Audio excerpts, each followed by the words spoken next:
आप सबने वाली कहावत तो सुनी होगी ना, ये इश्क नहीं आसान, बस इतना समझ लीजिए एक आग का दरिया है और डूब के जाना है। शायद इन्हीं दोनों प्रेमियों के लिए ये कहावत लिखी गई थी। तो पंजाब का एक ऐसा केस जिसने हीर रांझा, लैला मजनू, रोमियो और जूलियट सबको भी सरपास कर दिया था। हम सब तो प्यार के लिए मरने मारने की कस्में खाते रहते हैं और आज के टाइम पे कुछ नई बात नहीं है, पर इसमें इतना ज्यादा प्रेम था उन दोनों के बीच में कि एक ने तो हंसते हंसते अपने प्रेमी के लिए अपनी जान दे दी और दूसरा आज भी कोर्ट के चक्कर काट रहा है ताकि उसके प्रेमी को इंसाफ मिल सके और जिन लोगों ने भी उनके साथ ऐसा किया उनको सजा मिल सके। पर ये हमारी बुरी किस्मत कह सकते हो या फिर इंडिया के अंदर की जुडिशरी सिस्टम को कह सकते हो कि करप्शन की और लालच की वजह से आज भी वो कातिल खुले और आजाद घूम रहे हैं और 2024 में भी वो प्रेमी अपने जस्टिस के लिए कोर्ट में गुहार लगा रहा है। और इस ट्रू केस में हम बात करने वाले हैं जस्ती और मिट्ठू की लव स्टोरी की, जो शायद आपने या फिर आपके पेरेंट्स ने कभी ना कभी सुनी होगी या फिर पढ़ी होगी। 25-26 साल बाद भी जिसके लिए आज भी कोर्ट में केस चल रहा है।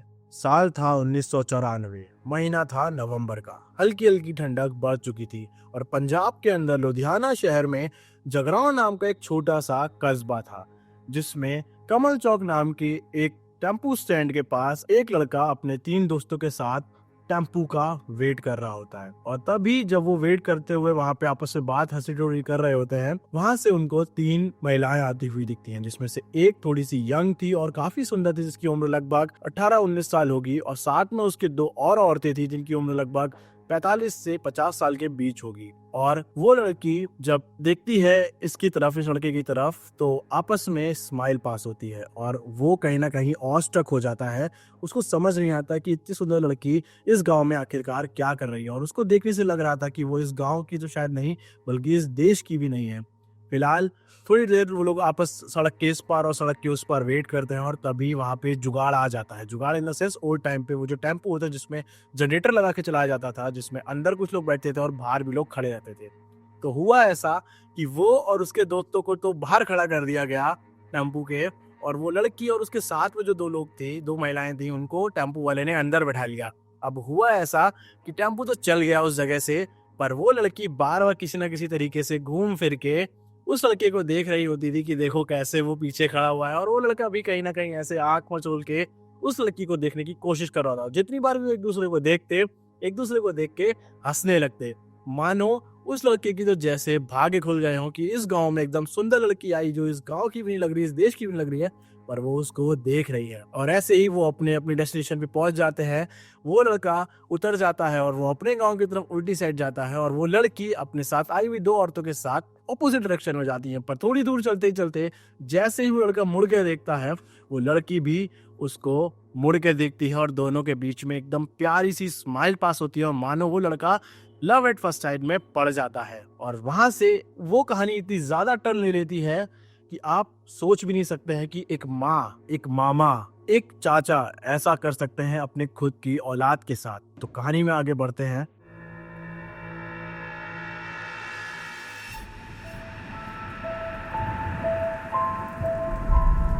अब वो लोग अपने अपने डेस्टिनेशन की तरफ चले गए। कुछ दिन बढ़ते हैं, कुछ रातें कटती हैं, और वो लड़का यही सोच रहा होता है, यार वो लड़की इतनी सुंदर है, उसको मैंने बात करनी चाहिए थी, या वो मुझे मुस्कुरा के देख रही थी, मानो मेरे अंदर तो एकदम लड्डू फूट रहे हैं।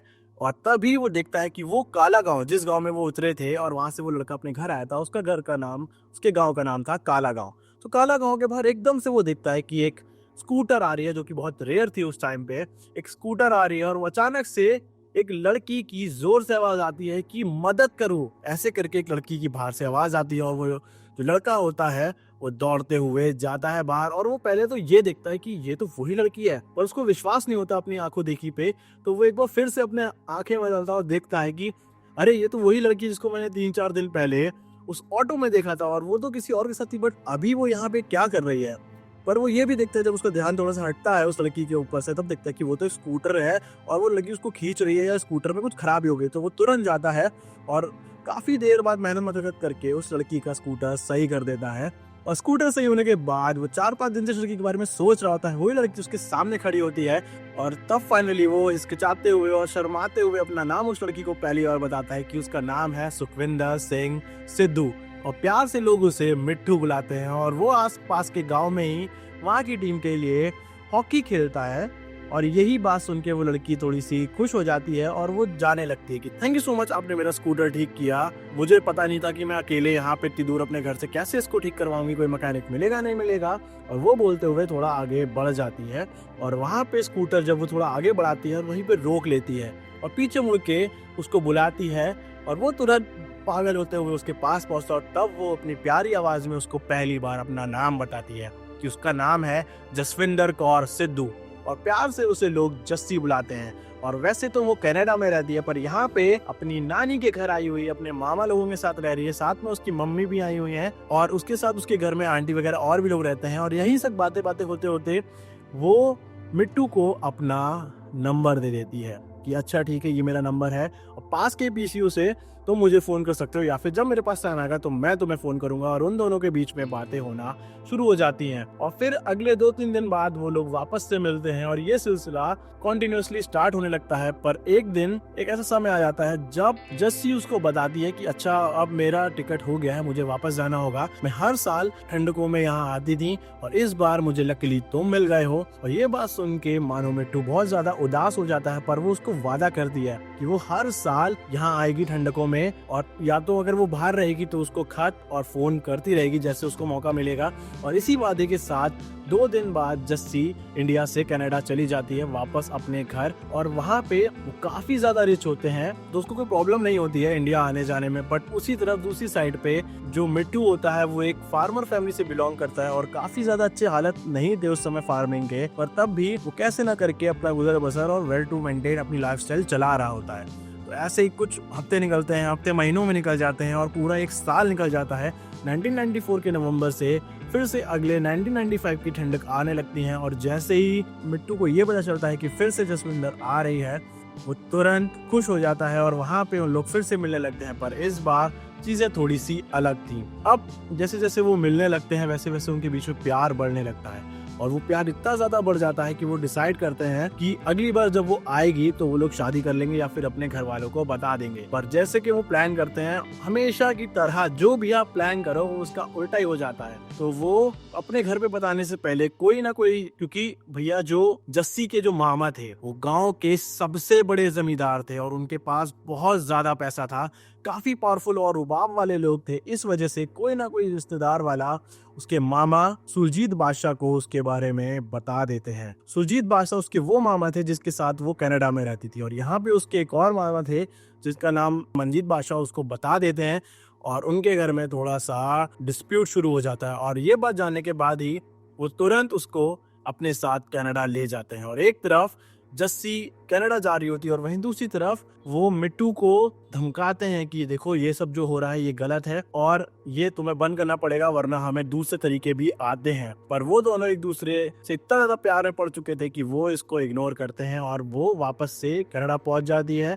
इधर ये यहाँ पे कोशिश करता है कि कैसे कोई अच्छी जॉब ढूंढ लूं, कुछ अच्छा बन जाऊं ताकि उनकी फैमिली के सामने बोलूं जाके कि मैं आपकी बेटी से मतलब आपकी पोती से शादी करना चाहता हूँ। पर ऐसा कुछ भी नहीं हो पाता। एक और साल निकल जाता है पर अगली बार ठंडकों में जब जैसी वापस आती है तो इस बार ये लोग प्लान बना लेते हैं कि हमें यहाँ पे शादी करनी है, अगर वो लोग नहीं मानेंगे तो हम भाग के शादी कर लेंगे। और इस बार की छुट्टियों में उसको और मिट्टू को ज्यादा मिलने का मौका नहीं मिलता क्योंकि उसके घर वालों को पता था कि यहाँ पे क्या चल रहा है। पर फाइनली एक और ठंडक निकल जाती है और ऐसे ही 1 महीने से ऐसे 4 साल पास हो जाते हैं। पीसीओ पे बात करना, लेटर लिखना, यही सब चल रहा होता है। पर फाइनली 4 साल बाद वो लोग जब डिसाइड करते हैं 1999 में 15 मार्च को जब वो घर आती है तो ये लोग जाके मंदिर में या चुपके से शादी कर लेते हैं और सोचते हैं कि एक बार शादी हो जाएगी फिर घर वालों को बताएंगे तो वो मान ही जाएंगे। पर उनको बिल्कुल नहीं पता था कि जो मामा उनके इतने ज्यादा पावरफुल इस देश के अंदर हैं वहीं उसके दूसरे मामा सुरजीत बादशाह कनाडा में बिलियनर्स में से एक थे, मतलब बहुत ज्यादा अमीर थे। वहां पे भी उनकी बहुत ज्यादा जमीनें थी जिसपे कनाडियन सरकार जो थी अपने प्रोजेक्ट्स बनाती थी। इस वजह से उनका काफी ज्यादा रुबाब और पहुंच बाहर भी थी। और एक तरफ वो 12th पास ड्रॉप आउट जो है एक किसान का बेटा, उसकी तुलना कैसे कर सकते हैं। पर वहीं उसी समय जब ये लोग शादी कर लेते हैं उसके बाद उनके कोई फैमिली फ्रेंड आते हैं जो पास के गांव में जमींदार होते हैं, वो ये देखने आते हैं कि अब जस्सी की शादी उनसे करा दी जाए। पर किसी न किसी वजह से वो शादी अपने आप टूट जाती है, ये किसी को भी नहीं पता कि वो शादी क्यों टूटती है। और उसी के कुछ टाइम बाद जो जस्सी की माँ होती है मलकीत सिंह सिद्धू, उनको कहीं ना कहीं से पता चल जाता है कि जस्सी ने और मिट्टू नाम के लड़के ने ऐसा मिलके आपस में शादी कर ली है, तो वो लोग वापस जाने के लिए शुरू हो जाते हैं। पर जस्सी जो है वो क्या करती है, अपना पासपोर्ट जो है वो फाड़ देती है ताकि वो जा ना पाए, और बोलती है कि आप लोग चले जाओ, मेरा पासपोर्ट शायद खो गया है तो मैं तो अभी नहीं आ पाऊंगी, तो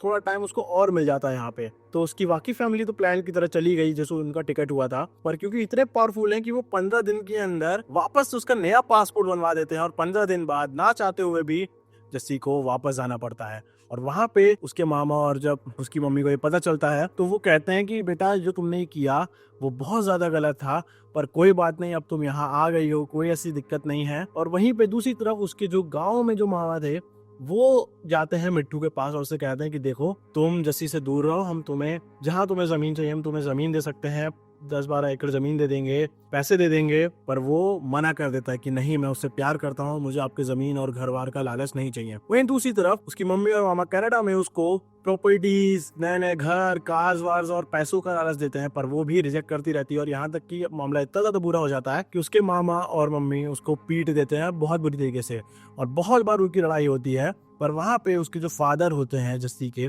वो उसके बाद मान जाते हैं, वो अपनी बेटी को देखते हैं कि यार ये तो गलत हो रहा है, और वो कहीं ना कहीं उसकी एक आंटी जो है जिसको वो सब कुछ बता दी थी, फाइनली उनको भी बता देती है कि देखिए मेरे साथ ऐसा ऐसा है, हमने 15 मार्च को शादी कर ली है आपस में, और अब मुझे उसी के साथ रहना है, यहाँ पे मुझे किसी और से शादी नहीं करनी, ना मुझे यहाँ रहना है, ना मुझे इनका पैसा या दौलत चाहिए। और वहां पे जब उनकी माता पिता को ये पता चलता है कि ये शादी कराई है, तब वहां पे वो कहती हैं उसकी मम्मी की चलो बेटा अब गलती हो गई तो हो गई, जो हुआ भगवान जाने उसको, पर तुम यहाँ पे कुछ पेपर पे साइन कर दो तो हम जो है वो मिट्टू को यहाँ बुला लेंगे। पर वो कुछ पेपर्स पढ़ती है जिसमें उसको पता चलता है कि हाँ ये तो मिट्टू से रिलेटेड पेपर है, तो वो धीरे धीरे साइन करना शुरू कर देती है। पर यहीं पे वो एक ऐसी गलती कर देती है जिसकी वजह से मिट्टू के ऊपर इतने ज्यादा केसेस हो जाते हैं। वो गलती से उस एक पेपर पे साइन कर देती है जिसपे लिखा होता है कि मैं जस्ती जसविंदर कौर सिद्धू ये अपने पूरे होश आवाज में लिख रही हूँ कि जो मिट्टू है वो मेरे साथ जबरदस्ती करके उसने मुझे शादी कर ली, और वो उसने मेरे साथ बहुत बुरा किया, मुझे मारा पीटा और यहाँ तक कि मेरा शोषण तक किया। और उस साइन पेपर के बिना पर जो यहाँ पे हिंदुस्तान के अंदर पंजाब लुधियाना पुलिस जो है वो जस्सी के उस पेपर की वजह से मिट्टू को पकड़ लेते हैं और उसको काफी ज्यादा मारते पीटते हैं, उसको 3rd डिग्री तक दे देते हैं और उसको जेल में बंद कर देते हैं। और काफी समय तक जो 1999 से 2000 हो जाता है और कुछ भी पता आता नहीं रहता है उधर जस्सी को मिट्टू के बारे में, ना मिट्टू को उसका कोई खत मिल रहा था, ना कोई फोन आ रहा था। और ये परेशानी देखते देखते मिट्टू की कहाँ है जस्सी एक दिन वहाँ के जो रॉयल कैनेडियन जो पुलिस है उसकी मदद से और अपनी आंटी और पापा की मदद से अपने कनाडा वाले मामा और मम्मी के घर से भाग के इंडिया आ जाती है। पर यहाँ पे जब वो आती है तो फिर वो सीधा कोर्ट में जाती है और अपना बयान देती है कि जो ऐसा ऐसा हुआ ऐसा कुछ भी नहीं है, उसने कोई जोर जबरदस्ती नहीं करी और हमने शादी जो करी अपनी मर्जी से करी। और उसके मामा और जो मम्मी है वो उसको फोर्स कर रहे थे। और यहाँ पे जो मिट्टू है वो बरी हो जाता है काफी दिनों बाद।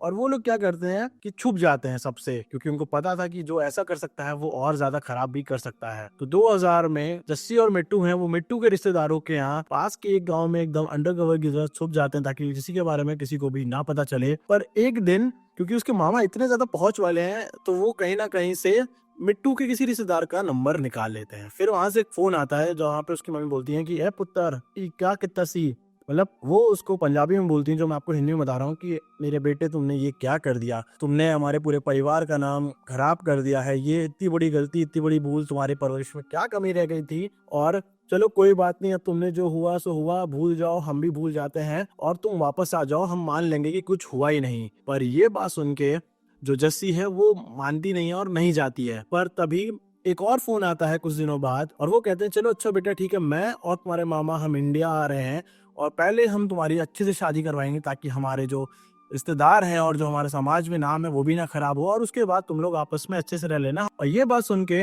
जस्सी मानो इतनी खुश हो जाती है कि फाइनली उसकी माँ और उसके मामा को भी उसके प्यार का एहसास हुआ और वो रेडी हो गए हैं। और यहाँ पे जो मिट्टू के जो परिवार रिश्तेदार होते हैं, कजन्स होते हैं, वो भी तैयारी करना शुरू कर देते हैं कि चलो भैया फाइनली आप मान गए, तो उससे पहले हमें थोड़ा सा फंक्शन कर लेते हैं और गुरुद्वारे में उनकी शादी करा देते हैं फिर से, बाकी तो उनकी शादी होनी ही होनी है। दिन होता है 8 जून 2000, शाम का कुछ समय हो रहा है और जो जस्सी है वो मिट्टू से कहती है कि चलो कुछ शॉपिंग कर लेते हैं शादी के लिए, मुझे कुछ खाना भी है अच्छा और कुछ शॉपिंग वॉपिंग भी करनी है। तो उनके रिश्तेदार उनको एक बार आगाह कर दें कि बेटा देखो अभी तुम्हारे साथ ऐसा हो रहा है, तुम्हें कोई रिस्क लेने की जरूरत नहीं है, जब तक तुम्हारे मामा और मम्मी नहीं आ जाते तब तक तुम यहीं रहो, सुरक्षित रहो, हम तुम्हारा सामान लेंगे। पर वो कहती है कि बहुत दिन हो गए, कब तक चुपके रहेंगे, अब तो मम्मी भी मान गई हैं, मामा भी मान गए हैं और हमारी तो पार्टी होनी है शाम को। तो वो जाते हैं स्कूटर से 8 जून को मार्केट पास के ही।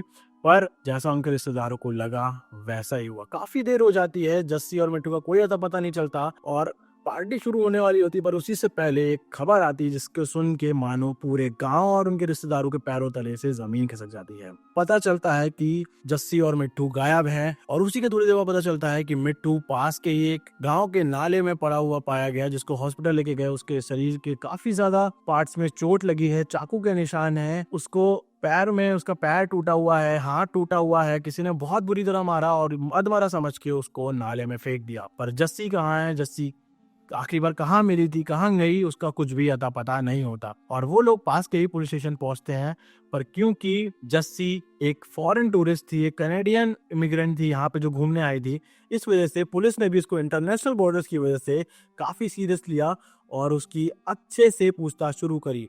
पर वहीं पे उसी पुलिस में एक इंस्पेक्टर जिसका नाम था स्वर्ण सिंह, वो उसके मामा के साथ मिला हुआ था और वो ढूंढने में केस को कैसे करके खराब करें और मिट्टू के ऊपर जितने ज्यादा केसेस हो सके, मतलब यहाँ तक कि एक महिला ने तो मिट्टू के ऊपर ये भी गाल दिया था कि उस लड़के ने उसका शोषण किया, उसके साथ गलत किया है और बहुत सारे लोगों ने उसके ऊपर चोरी का, कहीं कुछ का, लगभग 50 से ज्यादा केसेस मिट्टू के ऊपर जस्सी के मामा और मम्मी ने पड़वा दिए थे। और हॉस्पिटल में होने के बाद भी मिट्टू के ऊपर काफी ज्यादा मुकदमा चल रहे होते थे और जैसे ही वो थोड़ा ठीक, उसको एक जेल से निकाल के दूसरे मुकदमे में, दूसरे मुकदमे से निकाल के दूसरी जेल में, यही चल रहा था। एक तरफ जस्सी का कुछ भी अता पता नहीं। पर तभी कुछ दिनों बाद पास के एक गांव के कुएं के अंदर एक फॉरेनर सुंदर लड़की की लाश मिली और उस लाश को और उसके जो डिस्क्रिप्शन था उसको सुनते हुए यही पता चला वो लाश और किसी की नहीं बल्कि जस्सी की है। और जब उस लाश को बाहर निकाला गया और उसकी शिनाख्त करी गई, तब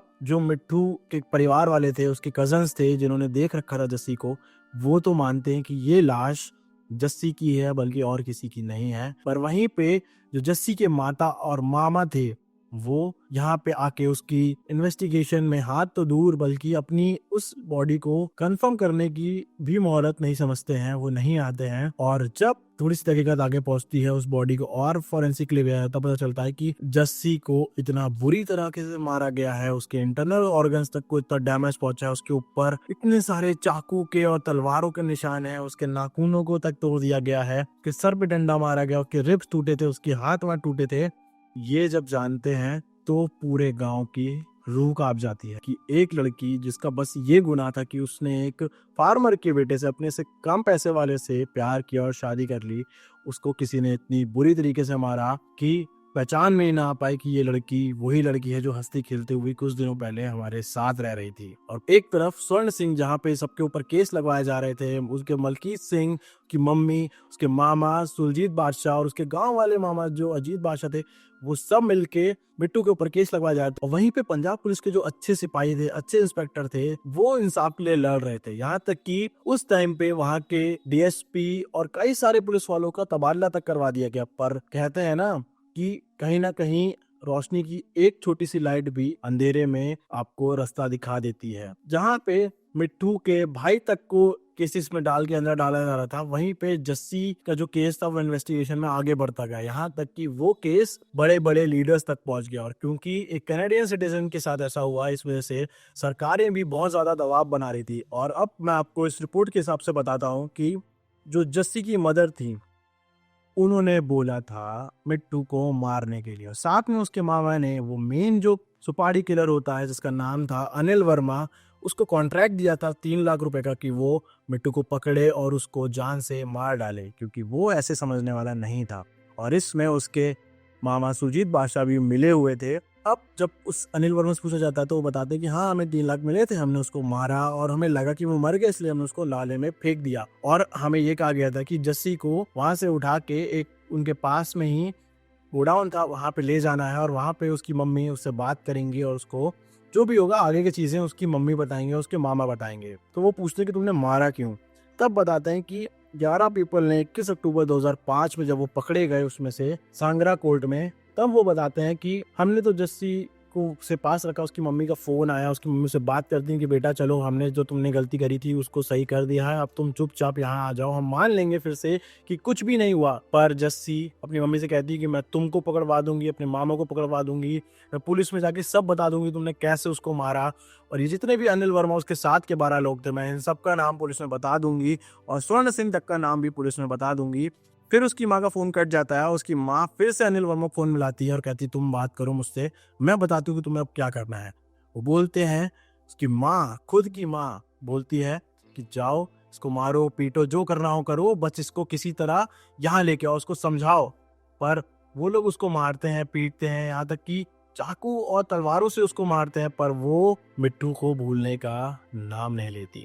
जस्सी इतने दर्द के बाद भी, इतनी पिटाई के बाद भी, उसके शरीर से खून बह रहा है, हड्डियां टूट रही हैं, तब भी वो अपने प्यार के लिए लड़ती है। और फाइनली उसकी मम्मी बोलती हैं कि अगर ये तुम्हारी बात नहीं मान रही है तो इसको भी ठिकाने लगा दो। और जब अनिल वर्मा बोलता है कि आपने 3 लाख से बेच के दिए थे, तो पीछे से उसके मामा सुजीत बादशाह भी बोलते हैं कि ठीक है, मैं तुम्हें 3 लाख और दे रहा हूँ और इसको भी तुम ठिकाने लगा दो। और तब ये बात सुनने के बाद उसके मामा और उसकी खुद की मम्मी, सगी माँ, जब ये बोलती हैं कि तुम हमारी बेटी को भी ठिकाने लगा दो, वो लोग तलवार, चाकू, डंडे, पता नहीं किस किस से उसको मारते हैं, इतना बुरी तरह मारते हैं कि उसको मारने में भी 3-4 घंटे लग जाते हैं। और जब वो मर जाती है तो उसको पास के ही उस गांव के कुएं में फेंक देते हैं।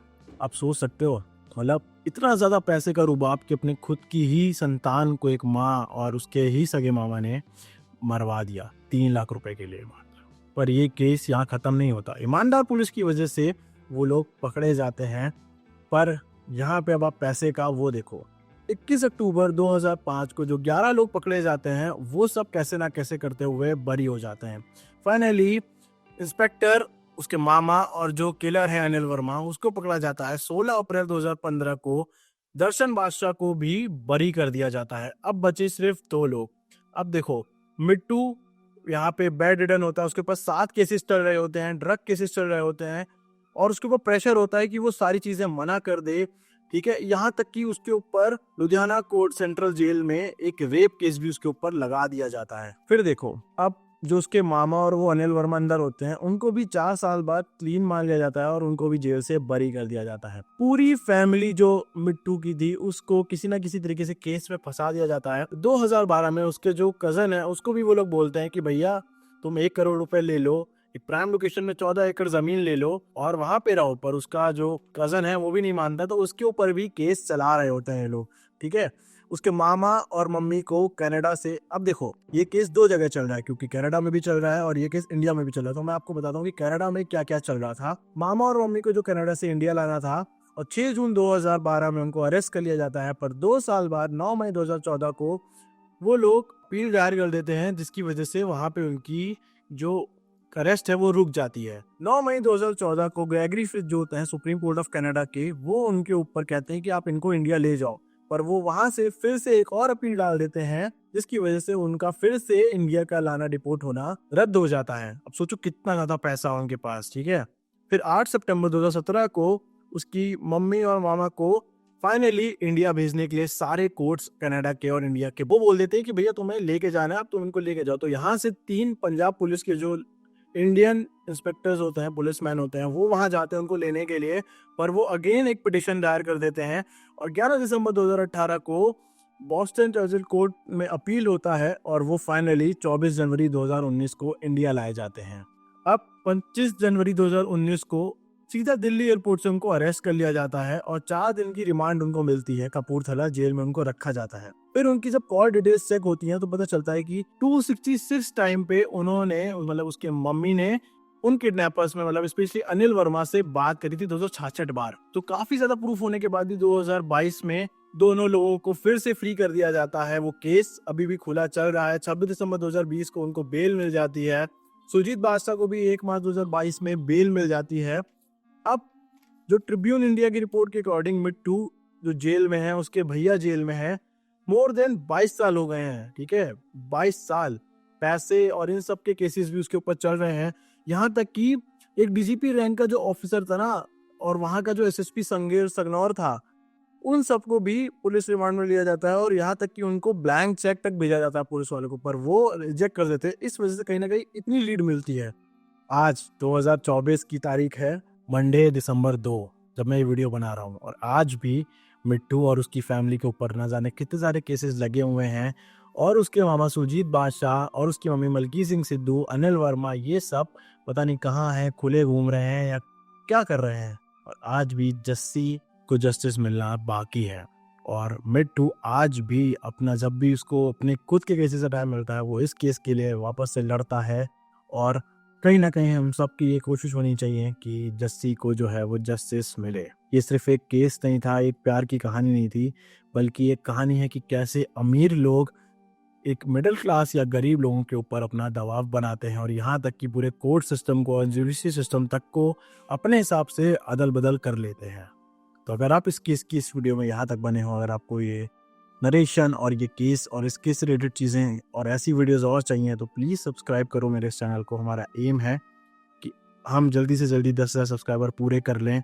और प्लीज़ प्रीवियस वीडियोस भी जाके देखो, ताकि इस चैनल को हेल्प मिल सके, मुझे मोटिवेशन मिल सके। मैं धीरे धीरे कैसे भी करके, मतलब देख रहा हूँ बैकग्राउंड चेंज होता रहता है, बट मैं कोशिश करता हूँ कि एटलीस्ट एक अच्छी वीडियो जो मेरे पॉसिबिलिटीज़, मेरे कैपेबल के अंदर होती है, वो मैं आपके लिए डालूँ।